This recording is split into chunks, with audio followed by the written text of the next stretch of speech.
That brings me back to what I was saying, where I started going out and giving these speeches, and I talk about being proud to be an American. And before 9/11, if you got up in front of a group and you said, "I'm proud to be an American," they looked at you like you were corny. I mean, people look at me like I was just an old-fashioned. They didn't even understand what I meant when I said that. In fact, some people come up and challenge me afterwards. They say, "American? I mean, what are you so proud of?" American? So what? Big deal. What's special about being an American? You act like our way of life is better than other people's way of life. As if they kind of had this moral relativism of value systems, basically saying that any government formed in any way was equal to any other. American, so what?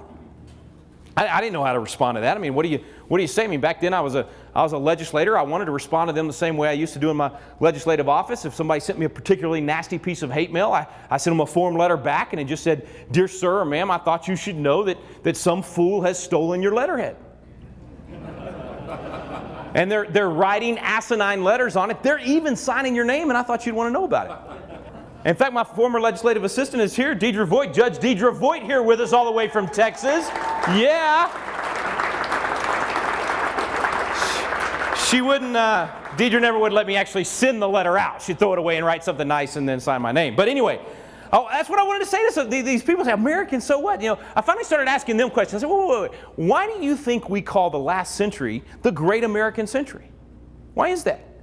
It's because we saved the world. Not once or twice, 3 times from the evils of Nazism and communism and despotism. If you want a little piece of evidence, I mean, here's just one fact to show you how different the American value system is.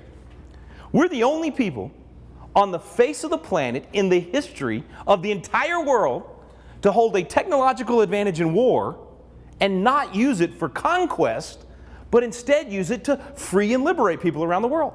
Think about it. 1945, we had the bomb, no one else.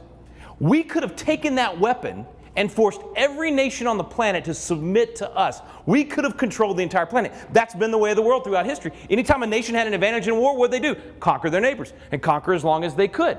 We had the ultimate advantage. We could have conquered everyone, and instead we took that weapon, we used it to end a war, and then we took our money and went and rebuilt the nations that had attacked us.